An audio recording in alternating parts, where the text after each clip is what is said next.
เขาภูมิใจมีกฎหมายและรัฐธรรมนูญ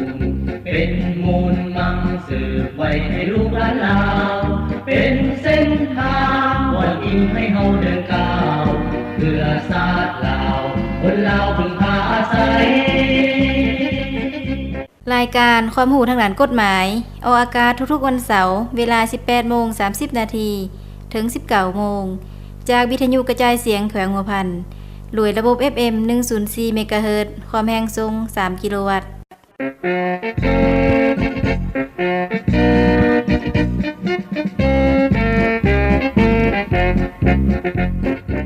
สวัสดีท่านผู้ฟังที่เคารพขอต้อนรับท่านผู้ฟังเข้าสู่รายการความรู้ทางด้านกฎหมายซึ่งรายการของพวกเราก็จะเริ่มออกอากาศในทุกๆวันเสาร์เวลา 18:30 ถึง 19 โมงจากสถานีวิทยุกระจายเสียงแขวงหัวพันด้วยระบบ FM 104 เมกะเฮิรตซ์ซึ่งรายการของพวกเราก็ได้นำเอาสาระเนื้อหาเกี่ยวกับกฎหมายมาสับเปลี่ยนกันออกอากาศและข่าวๆการเคลื่อนไหวของแผนกยุติธรรมซึ่งในมื้อนี้ผู้ดำเนินรายการก็มีเนื้อกฎหมายว่าด้วยการพัฒนาเบียกงานยุติธรรมหลักฐานมาสู่ท่านผู้ฟังได้ฟังกันแต่ว่าก่อนจะกล่าวเข้าสู่เนื้อกฎหมายนั่นก็เจอท่านผู้ฟังนี่ได้ไปรับฟังสาระเนื้อหาสะก่อนแล้วจึงกลับเข้ามาสู่ระยะต่อไป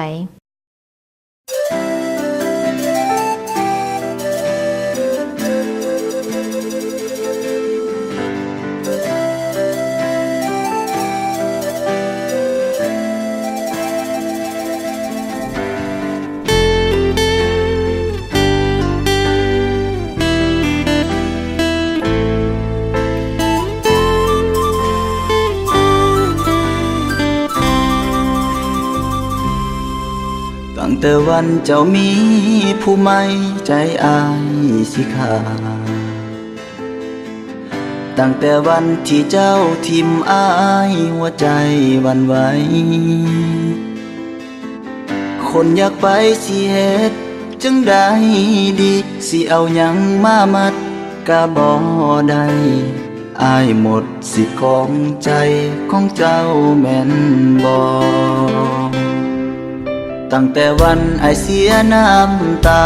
กับเจ้านอลาตั้งแต่มือไอเบิดปัญญาสิดึงเจ้าไว้เหตุจังใดเจ้ากะบ่หวนมาถึงเวลาที่เจ้าสิไปจำเป็นต้องได้ลีให้อยู่ข้างกำแพงบ่มีปัญญาสิดึงเจ้าไว้หัวใจเจ้าอยู่นำเขาคนเป็นแฟนเก่ามื้อนี้มันเบิดเวลาหัวใจอายนั้นกอดเจ้าแต่หัวใจเจ้านั้นกอดไผมันเจ็บเกือบตายน้ำตาสิไหลยามคิดฮอดเจ้าเด้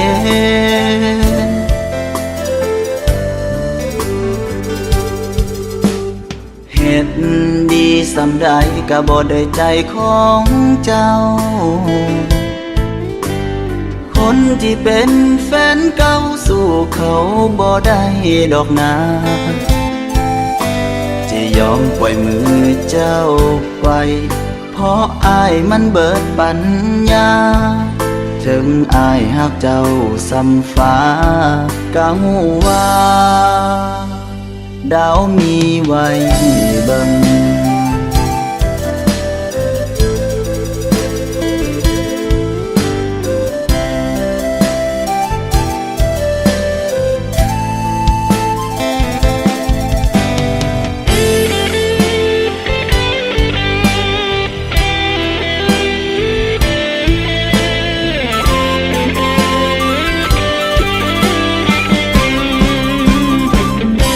บ่มีปัญญา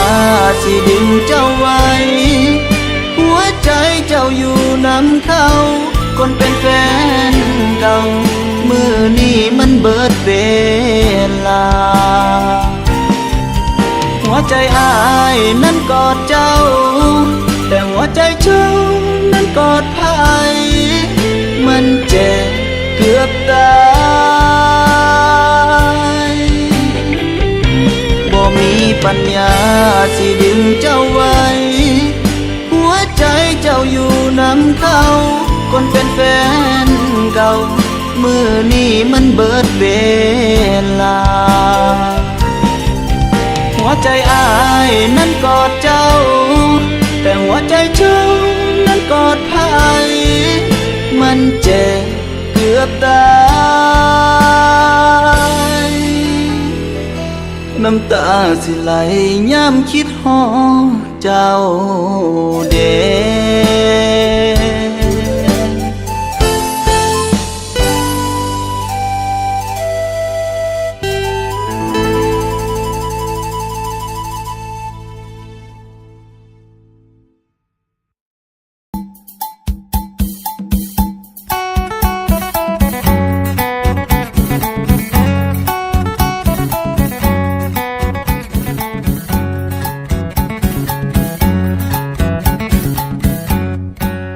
โอ้ยพวกเจอเด้ช่วงนี้การเงินก็บ่ดีหนี้สินก็ทวงบ่ได้บ่ฮู้จิยืนคำห้องหาภาคส่วนเด้อน้อ โอ้ยสิหยังยังลุงเดี๋ยวนี้เฮาการแก้ไขข้อขัดแย้งทางด้านเศรษฐกิจก็เปิดบริการน่ะเด้ลุงก็ลองไปยืนคำห้องอยู่หานแม่ว่าคืออาจจะสวยได้ แม่นวะห้องการนั้นตั้งอยู่ซื่อเลยหลานเอ้ย ห้องการนั้นแม่นขัดแย้งแก้ไขข้อขัดแย้งทางด้านเศรษฐกิจที่ขึ้นกับพันยาที่ทำเขียงหันเด้ลุง แม่นวะผ่านมาลุงคือบ่ฮู้เลย โอ้ยเขาเปิดบริการเฮิงแล้วลุง อ้อคันสั้นลุงสิไปหาเพิ่นเบิ่งขอบเจอหลายๆเด้อหลานเอ้อ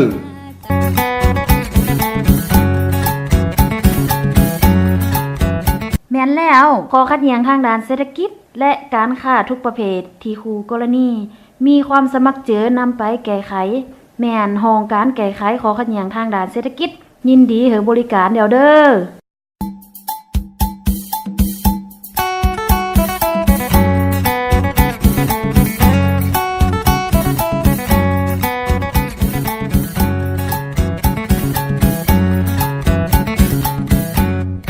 เจ้าท่านผู้ฟังมื้อนี้ก็กล่าวเข้าสู่เนื้อกฎหมาย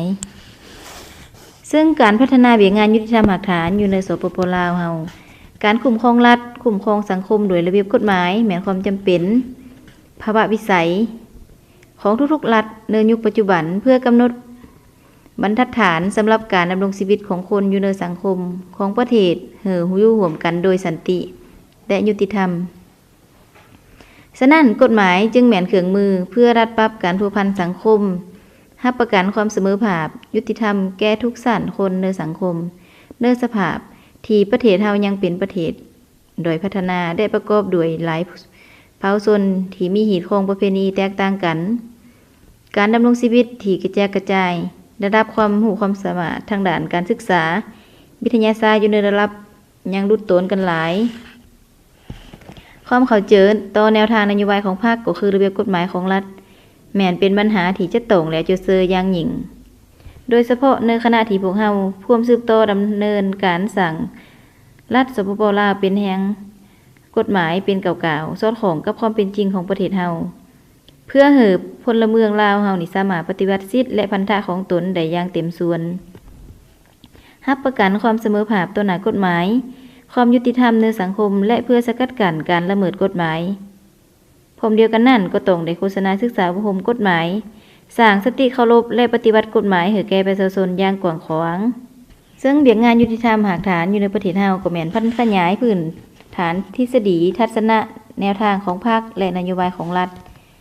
ซึ่งเนื้อแท้ก็แม่นการเพิ่มทวีเบียงงานกฎหมายและยุติธรรมอย่างหอบด้านอยู่หากฐานแม่นบทบาทกล่าวที่สำคัญในการริเริ่มการจัดตั้งปฏิบัติแนวทางนโยบายของพรรค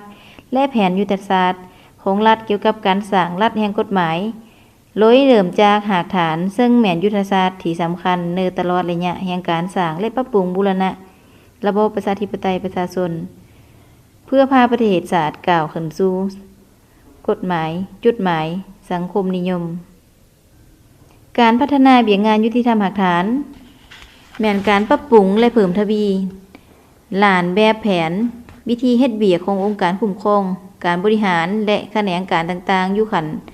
บ้านบนพื้นฐานอิงเสื้อกฎหมายเถื่อละกล่าวซึ่งแม่นหน้าที่ความรับผิดชอบรวมขององค์คณะพรรคองค์การปกครองแต่ละขัน การประกอบส่วนของทุกแขนงการองค์การมีการเข้าร่วมโดยความตื่นตัวและเป็นเจ้าการของประชาชนบรรดาเผ่าซึ่งแหม่นแผนกยุติธรรมแขวงของการยุติธรรมเมืองเป็นเสนาธิการเป็นเจ้าการในการประสานสมทบกับแขนงการต่างๆในการจัดตั้งปฏิบัตินโยบายและนิติกรรมเกี่ยวกับการเคลื่อนไหวเบี่ยงงานยุติธรรมหลักฐานที่ผ่านมานี่พวกเฮาก็ได้ดำเนินแบบทางเฮ็ดทางเฮียนและถอดถอนบทเรียนตัวจริงและนำไปผันขยายโดยอิงเซอร์จุดพิเศษของแต่ละท้องถิ่นไปพร้อมกับการจัดตั้งปฏิบัติเบี่ยงงานดังกล่าวแม่นอิงเซอร์และเห็นได้ว่าความจำเป็นและคุณประโยชน์ที่สำคัญของเบี่ยงงานยุติธรรมหลักฐานซึ่งแผนกยุติธรรมแขวงและของการยุติธรรมเมืองเนื้อทั่วประเทศก็ได้นำเอาเจอเซอร์เนื้อการโฆษณาศึกษาบุคคลนำเอากฎหมายเข้าสู่ประชาชนเนื้อทุกรูปแบบโดยทางกงและทางอ้อมระยะผ่านมาเห็นได้ว่าประชาชนบรรดาเผ่าเป็นต้นแม่นอยู่หลักฐานบ้านแม่นมีความสนใจกฎหมายหลายขึ้นเห็นได้ว่าความสำคัญความจำเป็นของกฎหมายโดยเฉพาะแม่นบรรดากฎหมายที่ติดพันกับการดำรงชีวิตประจำวันของเขาเจ้าหลายขึ้นเฮ็ดให้เขาเจ้านี่ได้ครับฮู้อันถูกอันผิดฮู้ความถูกต้องยุติธรรมตามกฎหมายได้กำหนดไว้เบี่ยงงานการสร้างครอบครัวและบ้านปกคดีการสร้างครอบครัวและบ้านปกคดีเนื้อแท้ก็แม่นการพัฒนาครอบครัวบ้านให้มีสติตื่นตัวเคารพกฎหมายและสติในการปฏิบัติกฎหมายให้มีความเข้มงวดศักดิ์สิทธิ์เบี่ยงงานสร้างครอบครัวก็ยังแม่นเนื้อสำคัญของการสร้างบ้านและกลุ่มบ้านพัฒนาเจ้าท่านผู้ฟังมื้อนี้ผู้ดำเนินรายการก็สิท่านผู้ฟังนี่ได้ไปรับฟังเสียงเพลงจักนึงเสียงเพลงสะก่อนแล้วจึงกลับเข้ามาสู่ระยะต่อไป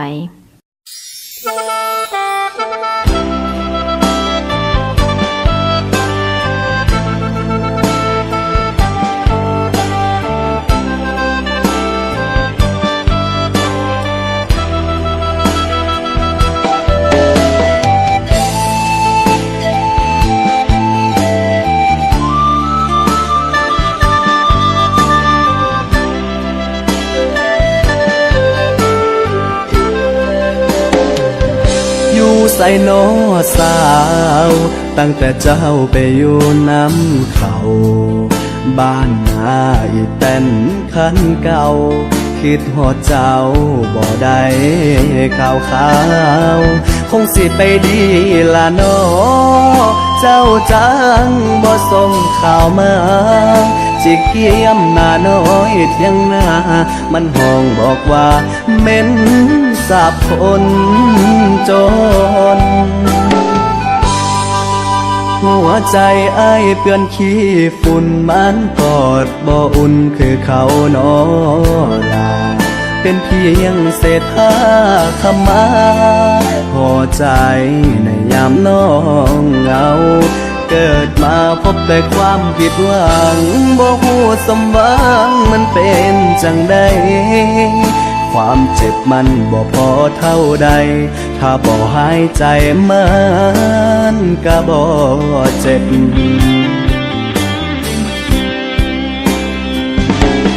เอาความเจ็บมาเป็นแห่งใจ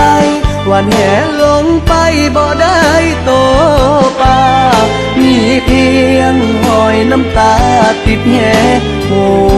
วใจนักไว้เจ้าก็ไปอยู่ดีบ่มีวิธีมัดโตกับใจหักแท้พ่ายแพ้หัวใจที่เกี่ยมน้อยใจเมื่อเจ้าบ่มา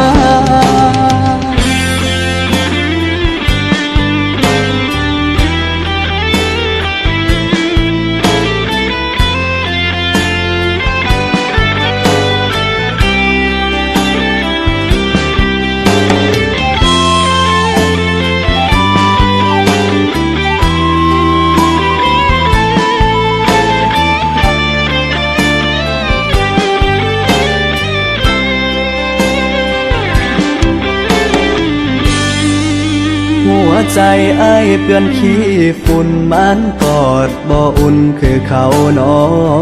ลาเป็นเพียงเศษผ้าขมาหัวใจ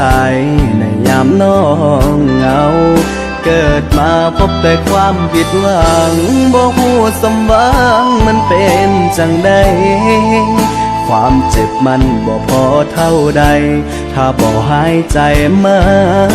นก็บ่เจ็บ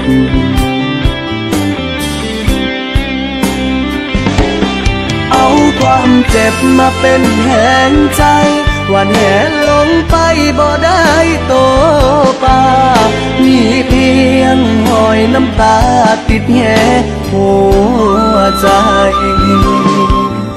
นักไว้เจ้าก็ไปอยู่ดีบ่มีวิธีมัดโตกับใจหักแท้พ่ายแพ้หัวใจที่เกี่ยมน้อยใจเมื่อเจ้าบ่มาเอาความเจ็บมาเป็นแหงใจวันแหลงไปบ่ได้โตปามีเพียงหอยน้ำตาติดแหหัวใจนักไว้เจ้าก็ไปอยู่ดีบ่มีวิธีมัดโตกับใจหักแต่พ่ายแพ้หัวใจที่เกี่ยมน้อยใจเมื่อเจ้าบ่มา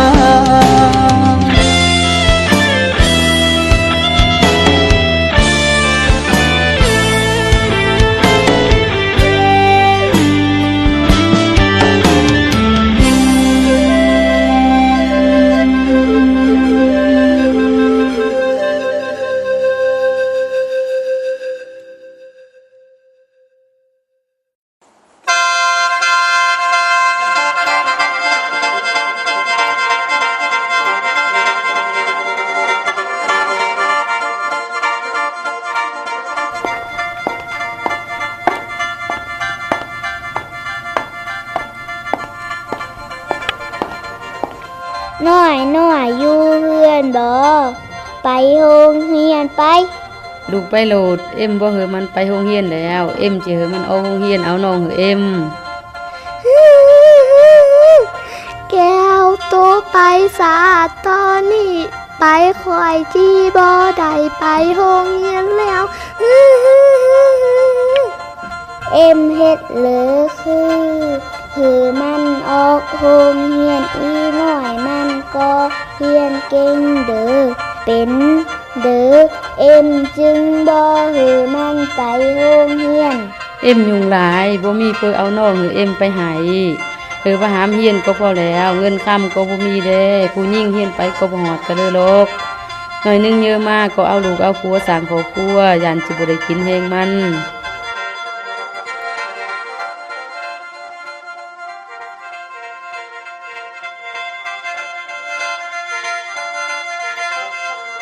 อิงตามกฎหมายแล้วบ่ว่าจะเป็นหญิงชายแม่นมีสิทธิเท่าเทียมกันในการศึกษาหามเฮียนฉะนั้นพ่อแม่ผู้ปกครองต้องให้โอกาสให้สิทธิเท่าเทียมกันต่อลูกหญิงลูกชายในครอบครัว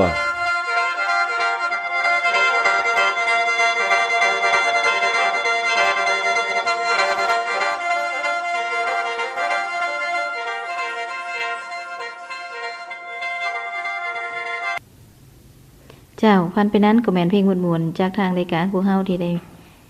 เพื่อเหอพ้นคลายบัดนี้ก็กล่าวเข้าสู่เนื้อกฎหมาย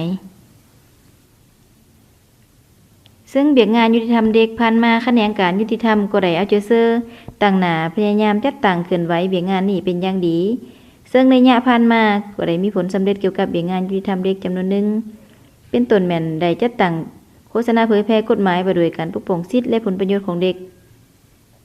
และพ่อแม่ผู้ปกครองของเด็กโดยได้สุ่มเสือบรรดาโรงเรียนเป็นต้นแม่นโรงเรียนที่มีการกระทำผิดของเด็กบอนที่มีปรากฏการณ์นำเสือข้อมูลแห่งต่อเด็กได้อื่นๆหลายเบียกงานการสร้างบุคลากรนักวิชาการชั้นต้นกฎหมายหากฐานบานและกลุ่มบานในแขนงยุติธรรมและจะเสือเบียกงานก็สร้างบุคลากรกฎหมายสนองหากฐานบานและกลุ่มบานเป็นต้นเหมือนการเปิดเห็นกฎหมายชั้นต้นแก่คณะภาคหักฐานกลุ่มบานที่ขาหน่วยบานคณะหน่วยภาคบานพนักงานกำลังปกสและบรรดาตำแหน่งงานต่างๆที่อยู่บานจากสภาวะความเป็นจริงและค้นคว้าตีราคาผลของการจัดตั้งขึ้นไว้เวียงงานยุติธรรมหักฐานในระยะผ่านมาเห็นว่ามีบางปัญหาที่จะต้องได้จุดซื้อก็คือว่า การเคลื่อนไหวเวียกงานโฆษณาเผยแพร่กฎหมายศึกษาอบรมสร้างสติเคารพกฎหมายเนื้อพันมาก็ยังมีบรรดามีการโฆษณาเผยแพร่ศึกษาอบรมกฎหมายเฮ็ดแบบรวมบทเรียนและประสบการณ์ของผู้ลงโฆษณากฎหมายอย่างผู้ทันสูงส่วนเยอะเฮ็ดได้แต่เคสที่มีความสะดวกในการไปกันมาส่วนเคสชนบทห่างไกลโชคดีก็ถือว่ายังเฮ็ดได้จำนวนหนึ่งจึงเฮ็ดให้ประชาชนบรรดาเผ่าจำนวนหลายพอสมควรที่ว่ายังบ่ทันได้เรียนรู้และบ่ทันรู้กฎหมายอันเป็นสาเหตุให้เกิดการปฏิวัติสิทธิและพันธะของสังคมเนี่ยบ่ทันถูกต้องครบถ้วนการโฆษณาเผยแพร่กฎหมายสำหรับเด็กในการปฏิวัติตัวจริงก็ยังบ่ทันเป็นระบบเพราะว่ายังจำกัดได้หลานอยู่โรงเรียนบางบ่อนมีเงื่อนไขมีครูอาจารย์เผยแพร่ยังรับรู้บ่อนที่บ่มีเงื่อนไขก็ยังบ่สามารถไปปฏิบัติได้ในการนำเสนอเครื่องมือสื่อสารด้านอื่นๆเช่นว่าออกโทรภาพวิทยุเบี้ยงานสร้างบุคลากรกฎหมายสั้นต้นเนื้อหลักฐานและกลุ่มบ้านการคัดเลือกเป้าหมายบุคลากรมาเรียนกฎหมายสั้นต้นอยู่บางท้องถิ่นยังบ่ทันได้ตามคาดหมายระดับการศึกษาของผู้เรียนมาก็จังลุดโตนกันหน่อยนึงฉะนั้นเพื่อพัฒนาเบี้ยงานยุติธรรมหลักฐานหรือมีวาดกล่าวขยายตัวเนื้อต่อหน้าต้องมีการสืบต่อยึดมั่นแนวทางทัศนะของพรรคเกี่ยวกับความสำคัญของหลักฐานกำแหน่งบทบาทและความสำคัญเกี่ยวกับเบี่ยงงานก่อสร้างหลักฐานการเมืองและการพัฒนาชนบทหอบด่านหรือมีความหนักแน่นเข้มแข็งเสื่อมซึมและกำแหน่งคำสั่งของนายกรัฐมนตรีกำแหน่งและยึดมั่นแนวทางของพรรคและยุทธศาสตร์ของรัฐเกี่ยวกับการสร้างรัฐแห่งกฎหมายตามที่สร้างรัฐที่เป็นประชาชนโดยประชาชนและเพื่อประชาชนอย่างแท้จริงต้องรับประกันมีลักษณะขบวนการมีการจัดตั้งมีการเข้าร่วมประกอบส่วนและสนับสนุนทางด่านต่างๆอย่างกว้างขวางของประชาชนบรรดาเผ่าอยู่หลักฐานและถือเอาคุณภาพเป็นอันพื้นฐานหันแนวการเคลื่อนไหวเบี่ยงงานยุติธรรมหลักฐานเข้ากับแผนร่วมของคณะพรรคองค์การปกครองท้องถิ่นแต่ละขันเป็นเนื้อหนึ่งของเบี่ยงงานก่อสร้างหลักฐานการเมืองการพัฒนาประชาชนบทหอบด่านและติดพันอย่างแน่นแผ่นกับการจัดตั้งอื่นๆอยู่หลักฐานการพัฒนาเบี่ยงงานยุติธรรมหลักฐานต้องติดพันอย่างแน่นแผ่นกับการหยาดเหนี่ยงเอาการสีนำพาอย่างเกิดสิทธิ์ของคณะพรรคองค์การปกครองแต่ละขันบ่าวรวมแล้วการพัฒนาเบี่ยงงานยุติธรรมหลักฐานอยู่ประเทศเฮาก็ถือว่าแม่นความเห็นของตรงกันน่าจำเป็นและเป็นภาวะวิสัยอันหนึ่งในการหันเอากฎหมายลงสู่ประชาชนอย่างกว้างขวางลึกซึ้งทั้งเป็นการประกอบส่วนเขาในการสร้างความมั่นคงให้แก่อำนาจรัฐอยู่ท้องถิ่นหลักฐานมีความหนักแน่นเข้มแข็งโดยเริ่มจากกำลังแหงของท้องถิ่นหลักฐานเป็นพื้นฐานปลุกระดมทุกภาคส่วนประกอบเขาเสื้อในการเฮ็ดเบี่ยงงานยุติธรรมหลักฐานกลายเป็นภารกิจของผัวปวงชนลาวเถิดกล่าวประกอบส่วนเขาในการจัดตั้งปฏิวัติแผนยุทธศาสตร์เกี่ยวกับการสร้างรัฐแห่งกฎหมายตามทิศสร้างรัฐให้เป็นของประชาชนโดยประชาชนเพื่อประชาชนอย่างแท้จริงเจ้าท่านผู้ฟังทั้งหมดที่ทันทีผู้ดำเนินรายการในว่ามือสู่ฟังนี้ก็แม่นการพัฒนาเบี่ยงงานยุติธรรมหลักฐานอยู่สปป.ลาวและมาเบิ่งนาทีของเวลานาทีของพวกเฮานี่ก็ถือแม่นเกิดจะสิ้นสุดลงแล้วถ้าหากว่าท่านผู้ฟังท่านใดหากมีความสนใจปัญหาทางด้านกฎหมายยังมาปรึกษาทางด้านกฎหมายก็สามารถเข้ามาผู้พันในที่แผนกยุติธรรมแขวงในวงราชการหรือว่าจะโทรมาที่ตั้งโต๊ะ0643123866ในวงราชการสำหรับมื้อนี้ผู้ดำเนินรายการพร้อมโดยสารควบคุมเสียงขอลาท่านผู้ฟังไปก่อนพบกันมื้อในวันเสาร์หน้าสำหรับมื้อนี้สบายดี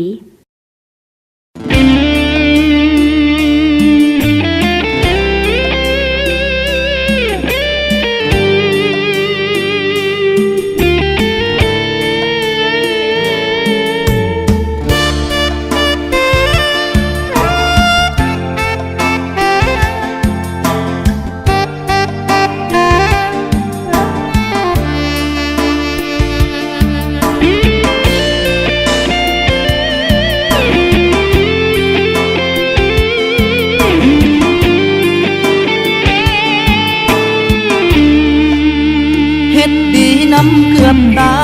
ยแต่สุดท้ายน้องบ่เห็นค่า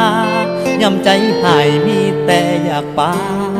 อยากเลิกลาไปหาคนใหม่เข้ามากันแต่กี้คือสิบ่หนี้ลาไกลบัดพอคนดีกว่าอายลอยไปหาเว้าน้ำเขาผู้ว่าอายมันจนแต่หน้ามนต์หักอายเฮ็ดหยังพอมาหอดครึ่งทางสิปล่อยวางให้คนเขาเว้า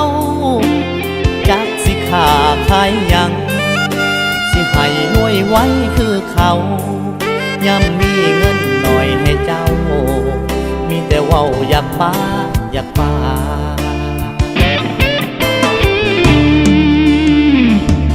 ไปโลดบ่โทษดอกเด้อทุนหูสิยอมน้ำตาหูเมื่อตอนทุนหัวจากลาอยากให้หูไว้คนตายแทนใดคืออ้ายนี่นาถึงอ้ายบ่รู้กะยาแต่หักน้องลาคนเดียวในโลกเฮ็ดดีน้ำเกือบตายแต่สุดท้ายมีแต่อยากปาทำใจได้แล้วนะ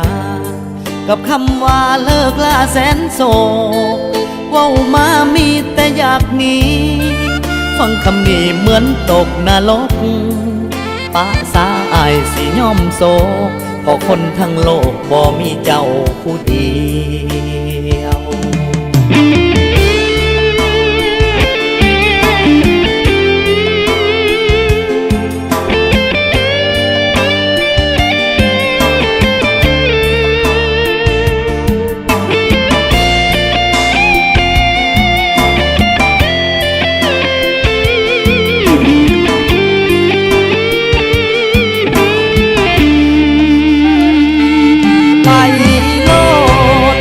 บ่โทษดอกเด้อทุนหูสิยอมน้ำตาหูเมื่อตอนทุนหัวจากลาอยากให้หูไว้คนตายแทนใดคืออ้ายนี่นาถึงอ้ายบ่รู้กะยาแต่หักน้องลาคนเดียวในโลกเฮ็ดดีน้ำเกือบตายแต่สุดท้ายมีแต่อยากปาทำใจได้แล้วนะกับคำว่าเลิกลาแสนโศ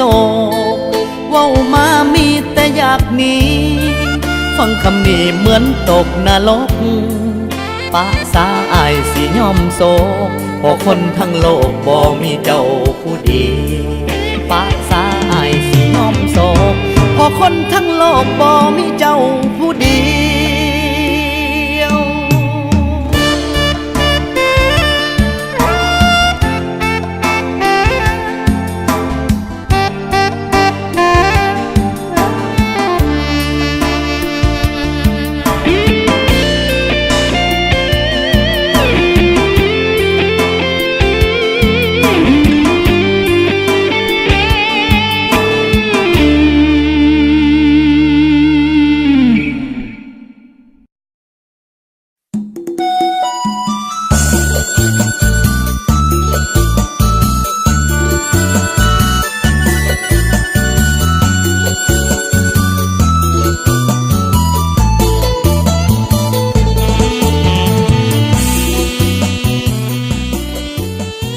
สบายดีลุง สบายดี ลุงอยากมาพัวพันเดียกันเด้อบ่ อยู่นี่แม่นของการศาลยุติธรรมบ่ นี่แม่นแผนกยุติธรรมแข็งเด้อลุง โอ้ปีนี้ลุงเรียนจบม.7 แล้วพอดีว่าอยากไปเรียนต่อวิชาชีพลุงเลยมาพัวพันเอาเบอร์แจ้งโทษให้ลุง อ๋อบ่เฮ็ดเบิดแจงโทษแม่นอยู่3เป็นส้นแข็งเฮอลุงไปพัวพันเอาอยู่พุ่นเด้อ โอ้แม่นอ้อผ่านมาลุงก็บ่ฮู้ลุงคิดว่ายังแม่นศาลยุติธรรมลุงจึงมาหาอยู่นี้คันสั้นแนวนั้นลุงสิไปพัวพันเอาอยู่พุ่นก่อนขอบใจหลายๆเด้อหลานเด้อ เจ้าบ่เป็นเด้อโชคดีเด้อลุง